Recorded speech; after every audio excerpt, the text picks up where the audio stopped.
If one bank goes down, maybe a third of the population doesn't get their paycheck. But if there is a single component providing all the banks in your state, and that goes down, you're now starting to talk to social unrest and political instability. Welcome to the CISO Signal True Cybercrime podcast. I'm Jeremy Ladner. It's a little after 6 o'clock in the morning, and we're standing in front of a neighborhood car dealership in Anytown, USA. The sun is barely up. The asphalt is still damp from the night's cool air, and rows of vehicles sit perfectly lined. Pickup trucks and SUVs and family sedans, each one has been washed and polished and fueled and is waiting for someone to drive it home. Inside the showroom, the lights are already on, a pot of coffee is brewing, and someone's arranged a box of donuts near the customer waiting area. Sales targets are proudly posted in an office just down the hall, and in a few hours, families will begin to wander between vehicles. Trade-ins will be negotiated, financing approvals will be requested, and repair histories will need to be retrieved. Hundreds of decisions, thousands of records, and tens of thousands of clicks. Seemingly just another ordinary business day, but today will be anything but ordinary. Because today is June 19th, 2024, and what no one knows yet is that far beyond this showroom, attackers have already made their first move. Within hours, dealerships in Florida, Texas, Ohio, Alberta, California, all across North America will begin reporting the same symptoms. Screens that don't load, transactions that won't process, systems that suddenly stop responding. At first, it'll look like a simple technical problem, and then an outage, and then something altogether different. Because this dealership is not alone. Neither is the one across town or the one on the other side of the state. Roughly 15,000 car dealerships across North America are connected by the same software system, a company called CDK Global. Most customers have never heard of it, of course, and most dealership employees rarely think about it, but nearly every sale, nearly every trade-in, every service appointment, and every financing application depends on CDK Global. And on this morning, that dependency is about to be weaponized. The cars are ready, the employees are beginning to arrive, and the customers are on their way. But before the day is over, thousands of businesses will discover that the system they depend on to run their business has been hijacked and held for millions of dollars in ransom. This is the story of the CDK attack. To help us investigate, we're joined by Benjamin Lipczynski, Director of Cybersecurity and Regulatory Services at this episode's sponsor, Origina. Origina is an organization that helps enterprises safely operate, govern, and extend mission-critical systems without being forced into rushed or unnecessary upgrades. Ben brings more than 20 years of experience across defense, critical infrastructure, and incident response, working with security and IT leaders to reduce risk, maintain stability, and regain control in complex environments. And joining Ben and I is Christopher Russell, Chief Information Security Officer at T0 Group. Chris has spent more than 2 decades working across cybersecurity, intelligence, cloud security, and security operations leadership. Before moving into the private sector, he served in U.S. Army intelligence as a HUMINT collector, and experience that continues to shape how he thinks about adversaries, threat intelligence, and risk today. He's led security programs in highly regulated environments and advised cybersecurity organizations, investors, and emerging technology companies on security, strategy, and risk. Chris, welcome back for the 3rd time to the program, and Ben, welcome back for your 2nd time. Both of you, thank you very much for being here. Thank you, Jeremy. It's great to be back. Glad to be here once again. Love being on this show, and thanks again for having me. Excellent. Are you ready to begin the investigation? Let's begin. Let's go for it. We are in the midst of a ceaseless war. Not of bombs or bullets, but of breaches, firewalls, and silent incursions. The targets? Our borders, our banks, our commerce, and the critical infrastructure that underpins a free civilization. The enemy is cloaked in code, fueled by greed, glory, and a desire for chaos. This is the story of the unseen protectors, the nameless generals, the CISOs, Chief Information Security Officers. They are the guardians at the gate, the watchers on the wall, ever vigilant and always listening for the CISO signal. Act 1. Engine Seizure. CDK Global is the software platform that thousands of car dealerships use to run their daily operations, including vehicle sales and financing, inventory, customer records, service departments, and even the parts management. Who was responsible for the attack against them? What was the method that they used, and what were their motivations? We believe that the threat group that led with the ransomware went by the name of Black Suit. There's a bit of history behind them. We believe they're made up of various other operating groups. We think they're from Eastern Europe, so the Russian domain, but this just goes to demonstrate that these threat groups don't have necessarily a single identity other than their name. CDK was not just another software vendor. It was the central singular tool that enabled thousands of car dealerships to communicate, collaborate, and provide services like sales, financing, inventory, parts and repairs, customer records. Every transaction used the CDK software. Both Reuters and Axios reported the same broad dependency across U.S. and Canadian auto retailers. So without that digital tool, the old world returned. Pens, papers, handwritten forms, whiteboards, the muscle memory of commerce before the cloud.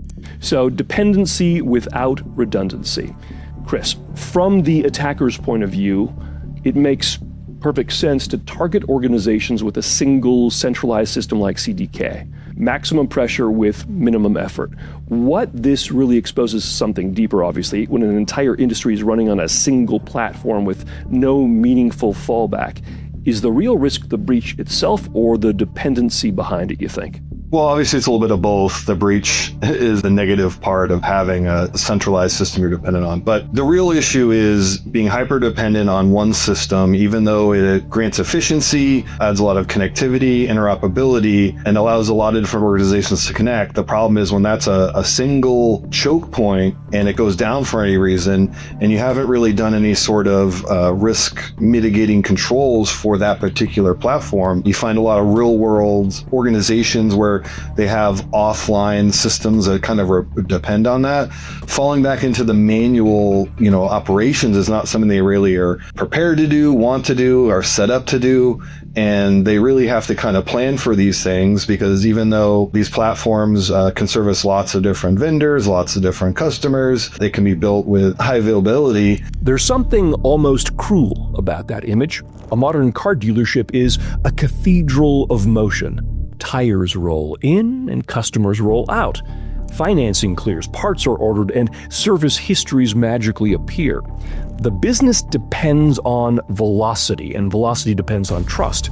Trust that the system will be there when the doors open for business. But on this June morning, that system and the software that supported it were nowhere to be found. A salesperson could still smile, a mechanic could still lift a hood, a finance manager could still sit across from a family ready to sign. But behind every ordinary gesture was a question nobody could answer clearly. How much of this business still exists when the software seizes like an engine without oil? There's always going to be downtime, and if you don't have a backup plan for how you're going to immediately pivot into another method of working without it, you're really left, at a standstill and trying to figure out what to do when you should be hitting your playbook on what's the next step to recover. CDK said it experienced a cyber incident and took systems offline. Later reporting described a second disruption extending the crisis. Axios called it back-to-back cyber attacks, and Reuters reported that CDK attempted to restore systems after days of disruption. The first ground-shaking fear was operational. Could dealers still sell cars? Could they close loans? Could service departments retrieve repair histories? Could payroll be met, appointments, and customer communications keep moving? But the second fear? Well, that was a quieter sort of quake. No one knew yet if data had been stolen.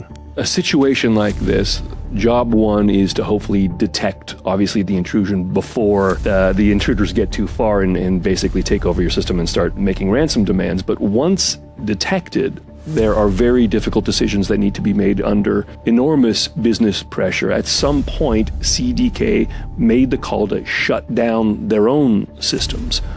What forces a decision like that?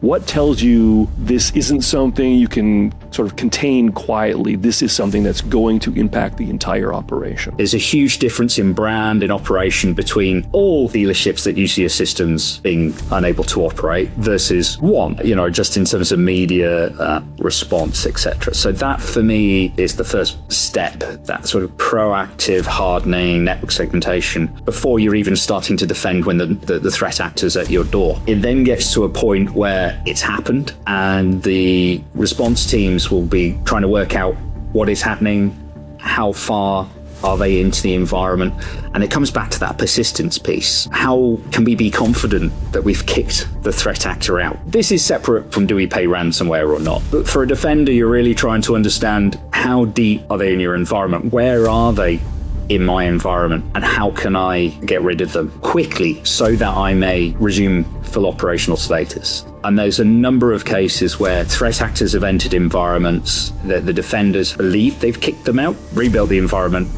day later they're back in again. They've got that persistence. They're hiding in one of those dark corners of your network. In an environment like this, what are they actually trying to gain control over specifically, and what weaknesses are they taking advantage of to stay inside long enough to get there? What we typically see is the threat group tries to establish persistence in the environment. They move in a way as to not alert the defenders to their presence. So not breaking anything is one way, no large data transfers or extraction at this time. To establish persistence, it's usually about finding a place that's unmonitored where they can maintain control or escalate their privileges and sort of multiply. So if you find a malicious user in there, they might have numerous other identities. So you delete one, another one appears, and their persistent remains. From there, they tend to move then to sort of discovery and recon. So it depends on how much prior intelligence gathering they've done, but from their perspective, they've got into an environment, they've established themselves. At this stage, public facts are incomplete. The full entry point was not confirmed in public reporting, and the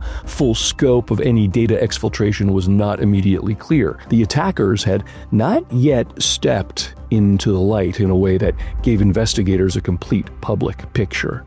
But their names would soon become infamous. And then they want to go and see how big this opportunity is. In the case of CDK, very large. And really what they're starting to do is calculate the value of the potential ransom demand that they can move forwards on. And with the discovery and recon, they'll then start to laterally move. So spread throughout that environment, throughout that, in this case, network, with the whole intention of a couple of things start to come into play. They might just be going out and placing malicious software to encrypt the data. That's one play. Sometimes they go out and they look to collect all the data, stage it, and slowly exfiltrate it. Why would they do this? Well, sometimes that exfiltrated data can be used to demonstrate you are in there, validate your claim, proof, only you should be able to see this. Reuters later reported that the ransomware group Black Suit was behind the attack, citing researchers and people familiar with the incident.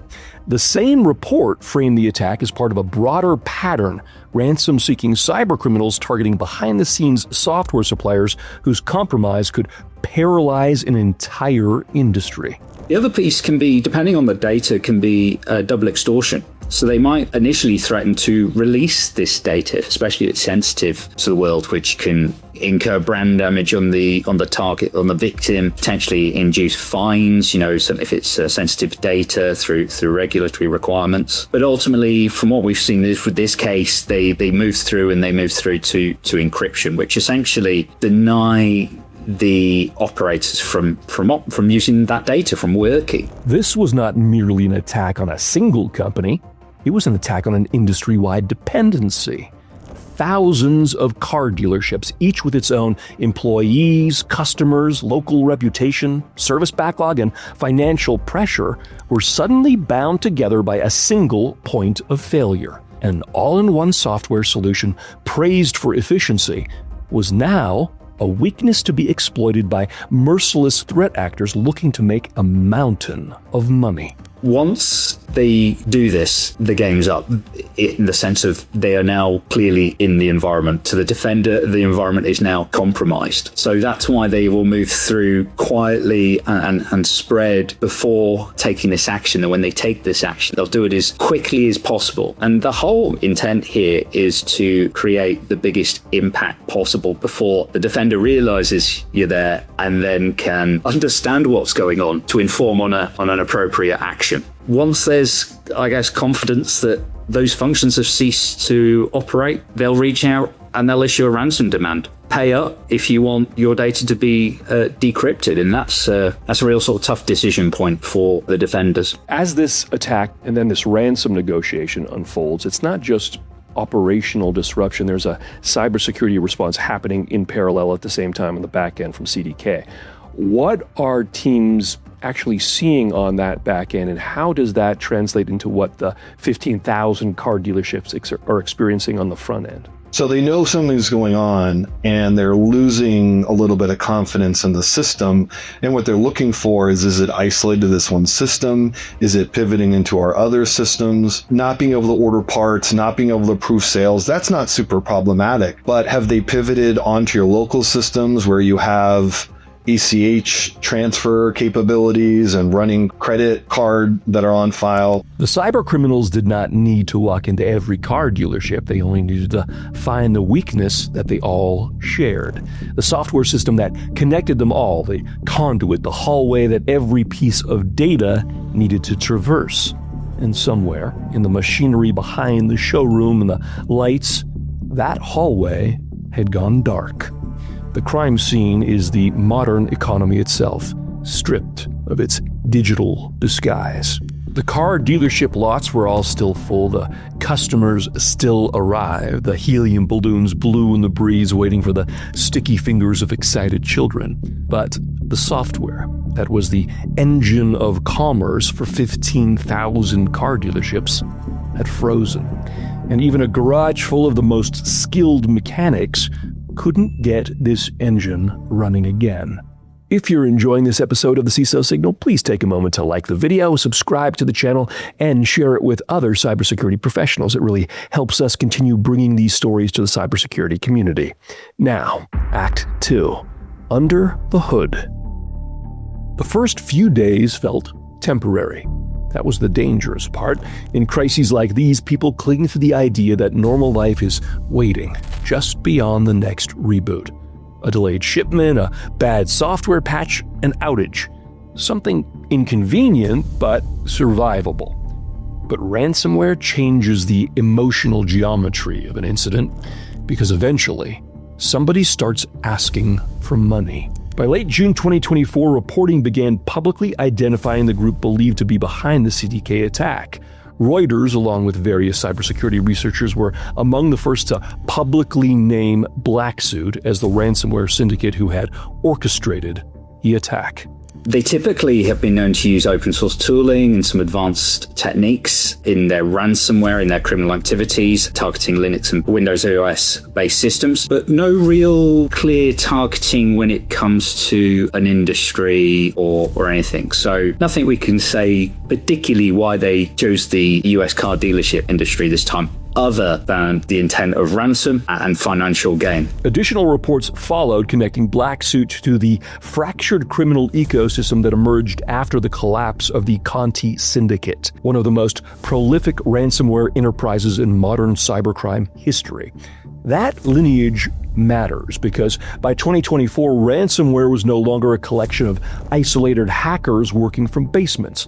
It had evolved into something colder, more corporate, and far more specialized, distributed across teams spread across multiple countries, jurisdictions, and an assembly line for extortion.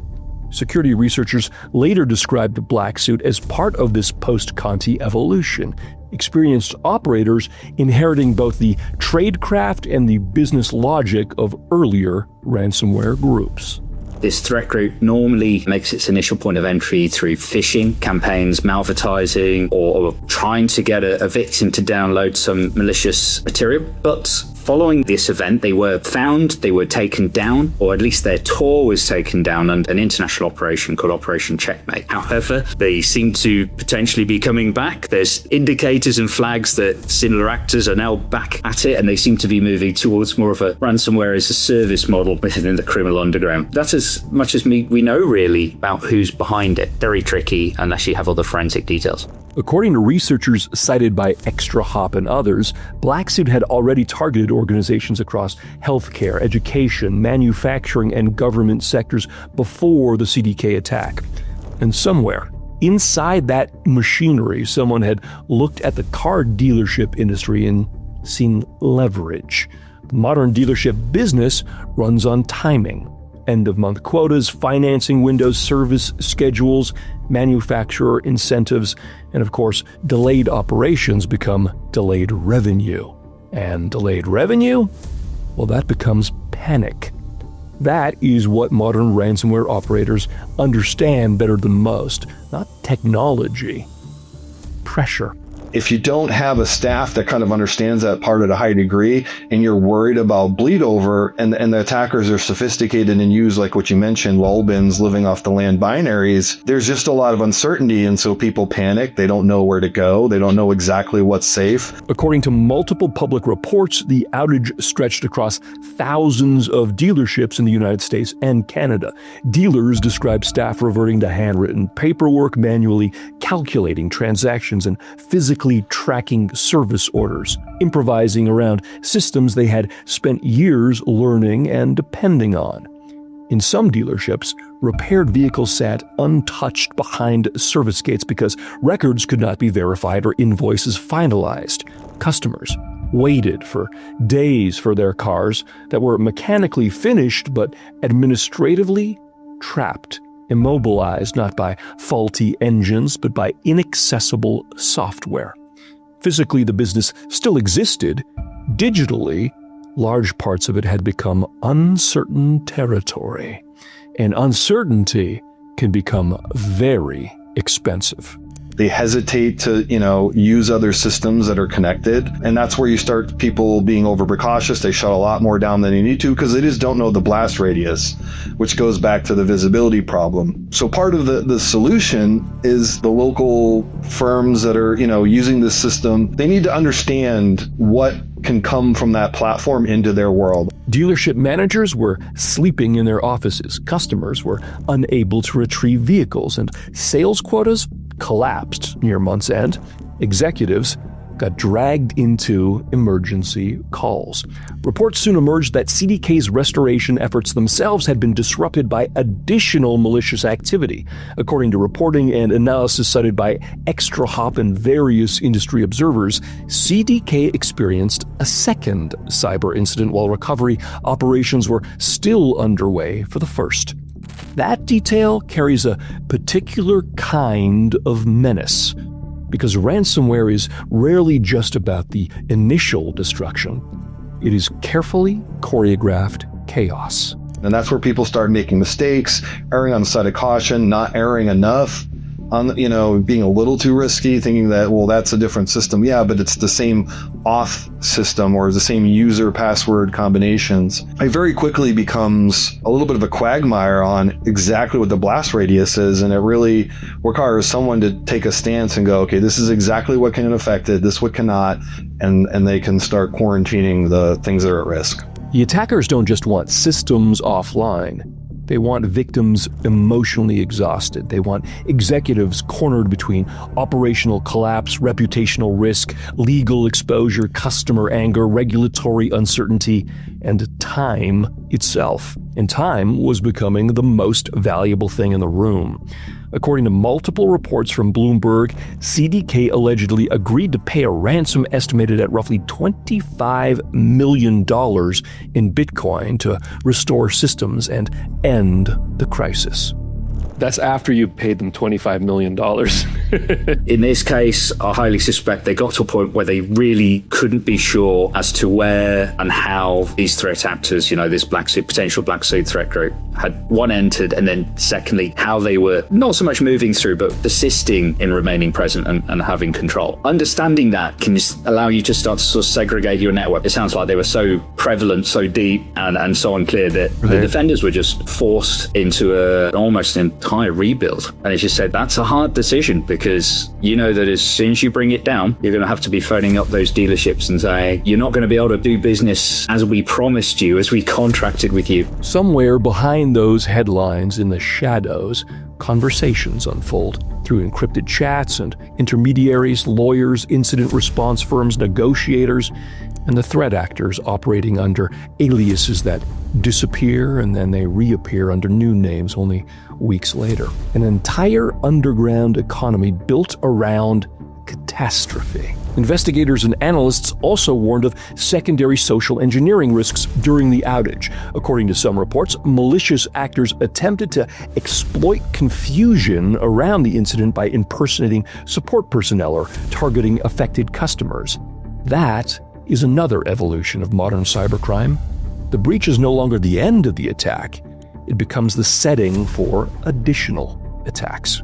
How do you navigate that trade-off between restoring operations as fast as you can to satisfy the business needs, while at the same time being certain the environment is actually safe? It comes back to control. What control do you have over these different systems? Do you have enough expertise, have enough understanding of how it works to know what good looks like, to know what a clean system looks like? And if you don't, it's a guessing game, and that's where you bring things up too early and you have problems. In the case of this, they thought they contained, and it wasn't completely contained. So it comes back to knowing your blast radius, knowing what's connected, understanding what these systems are supposed to look like in a good state, understanding what bad or unknown things look like under systems. And when you don't know these things, you really can't bring things back online. In the mind of threat actors, fear creates opportunity, confusion creates openings, and people under pressure click faster, verify less, and trust more desperately.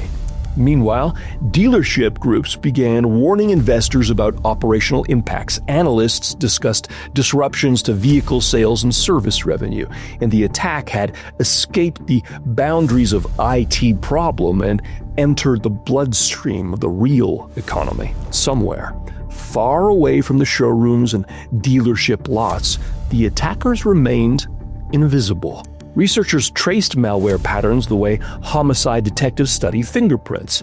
That is the unnerving thing about groups like Black Suit. The victims become hyper-visible, but the attackers remain ghosts. And that's where firms start bringing IR firms on retainer, because even though they may not know the business, they know what bad looks like, and they can talk to the business and say, is this a user is this a service account that's supposed to be doing this? They can kind of walk them through that. Whereas organizations really need to have that business context coupled with the security expertise if they're going to be dealing with large amounts of money and systems that can get hacked. The CDK breach was not merely a software failure or even a ransomware event in the narrow sense. It was industrialized coercion. A small group of criminals operating through anonymity and asymmetric pressure had managed to partially immobilize a major sector of North American commerce, not by destroying buildings, but by interrupting trust at exactly the right pressure points. And for several days, one of the largest industries in America found itself conducting business under a cloud of fear and uncertainty. Act 3. The Long Road Back. The systems began returning slowly, not triumphantly, but little by little. A login here, a service portal there, fragments of restoration moving through the dealership world like electricity returning neighborhood by neighborhood after a devastating storm. Reuters reported that CDK started bringing systems back online in phases during late June and early July, asking the public to be patient and warning that the restoration process would take time.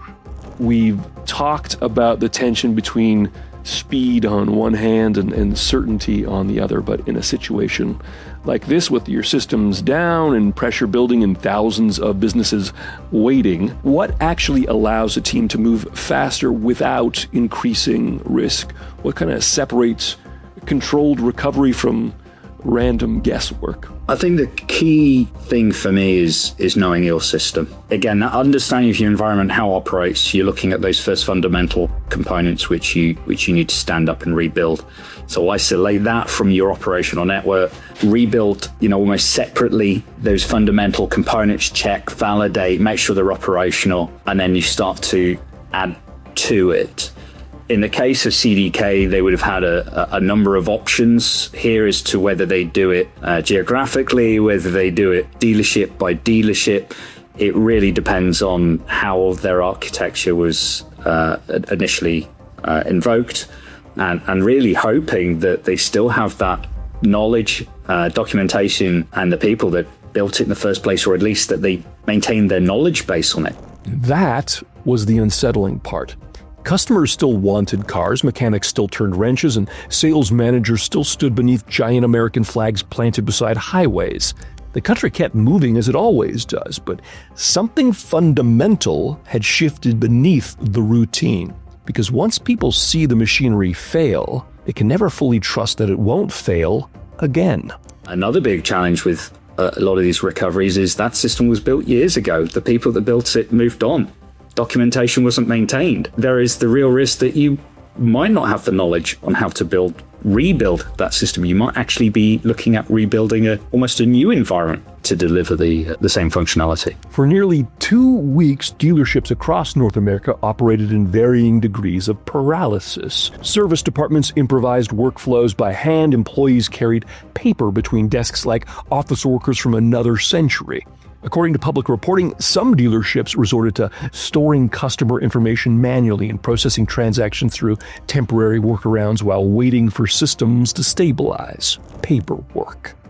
That became one of the defining images of the attack. Not encrypted screens, not dramatic hacker graphics, not code. Paper. The physical backup plan nobody expected to need. You think they had ever run some sort of tabletop? Yeah, I don't think a lot of organizations that aren't pure tech players do think about that. Think about how many times you've been at a grocery store and they're like, oh, the card machine's not working, or, this isn't working. There was a HEB, I think on Christmas Eve, where their whole register system went down. They just said, Merry Christmas, walk out with your stuff, because they were in a position to do that. But organizations like that aren't pure tech players, they don't think about that. They're used to that just being a constant. And although I'm sure there's somewhere in the organization where they have some sort of risk assessment working. At the local level, they don't really read people into that, because you're working at a tire shop and you need to go order new tires and that's down. There's no one in the shop that knows how to get that back up. It's just either it works or it doesn't. There is a particular humiliation in modern cybercrime that older crimes rarely possessed. A bank robbery announces itself loudly. A fire leaves visible wreckage. But ransomware often reveals itself through absence, through stalled routines, through employees staring at systems they suddenly realize they do not control. That realization lingered long after restoration began, as systems slowly returned. Analysts and dealership executives began doing the math. Not on the ransom, but on everything else. The delayed vehicle sales, the financing that never closed, the service appointments that could not be completed, the inventory that sat unsold. By the time the numbers were tallied, industry analysts estimated the disruption had cost dealerships more than $1 billion. More than 56,000 vehicle sales were affected. Thousands of businesses spent weeks untangling the operational backlog. The ransom itself was reported to be approximately $25 million, but the real cost was measured in multiples of that. The CDK incident forced an uncomfortable truth into the open. Vast sections of the economy are no longer merely supported by software. They are trapped, tied to a total dependency on it.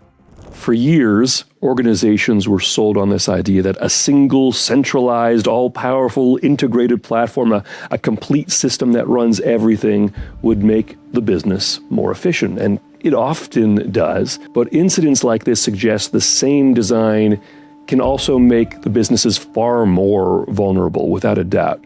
From your perspective, how should CISOs think about that trade-off? So CISOs have been searching for and being sold the single pane of glass as a solution to all their problems for a long time. And for certain visibility tools, yeah, that's a really great idea.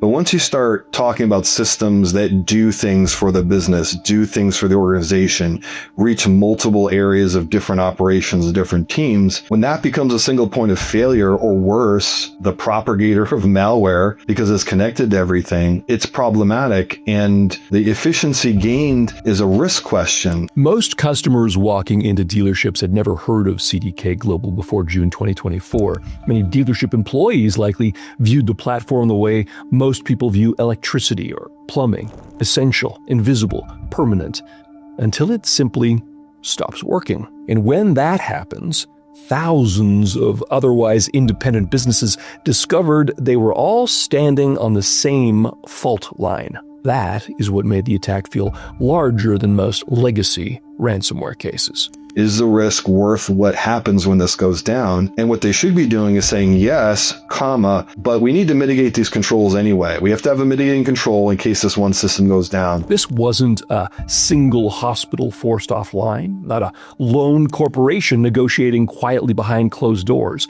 This was concentration risk made visible in real time. One vendor, one compromise, and thousands of businesses absorbing the blast radius simultaneously. Cybersecurity researchers and industry analysts later pointed to the attack as another warning about supply chain centralization and operational dependency.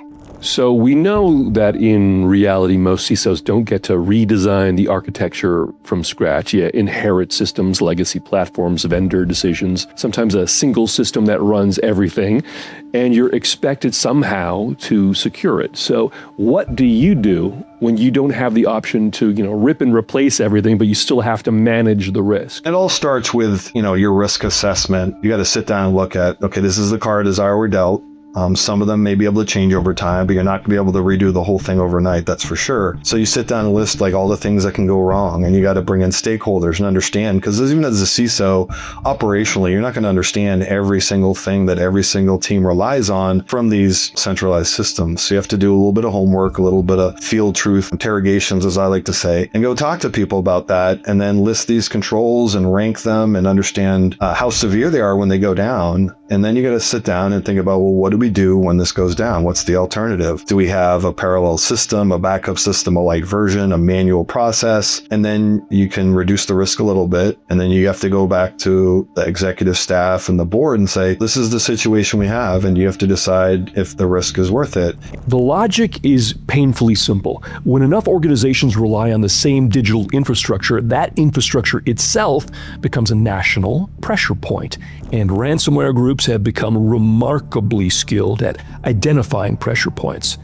The unsettling truth is this: modern business environments are optimized for efficiency, not resilience. Somewhere inside every planned recovery process, executives need to confront impossible questions. How much redundancy is enough? How much downtime can our business or our industry tolerate? And what happens when the backup systems are just too slow for the pace of the real economy?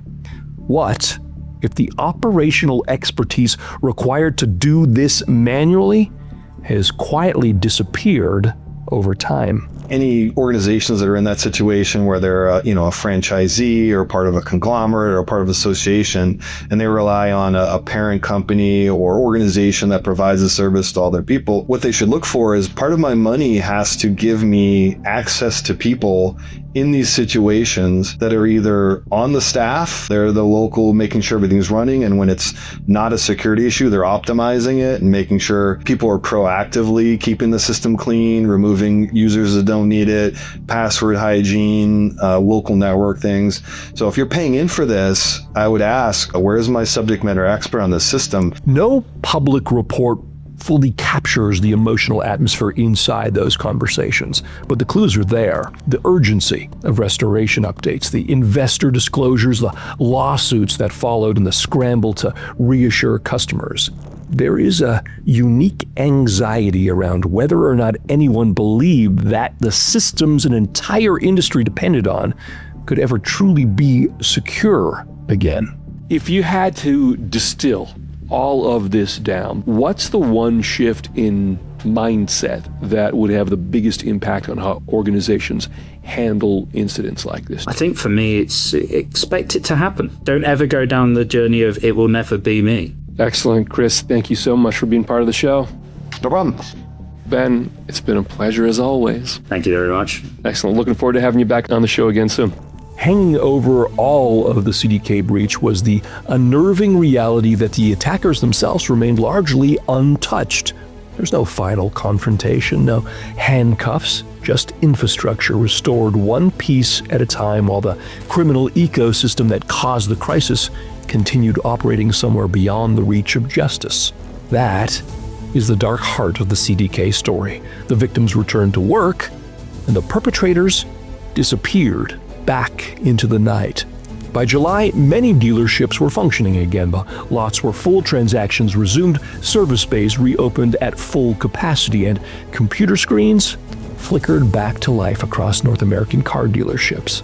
But now, everyone understood something they could not fully comprehend before. The danger was never merely that isolated systems could fail. The danger was discovering how much of modern business operations depend on systems nobody sees until they collapse completely. And somewhere, behind another screen in another country perhaps, an attacker is already looking for leverage for the next target, the next industry-wide weakness, the next hallway shared by thousands of businesses and millions of customers. And so we must remain forever vigilant and always listening for the CISO signal. If you enjoyed this episode, please like, share, and subscribe. If you didn't, thanks for listening this long. We'll see you on the next episode of the CISO signal. All episodes are based on publicly available reports, postmortems, and expert analysis. While we've done our best to ensure accuracy, some cybersecurity incidents evolve over time and not all details have been confirmed.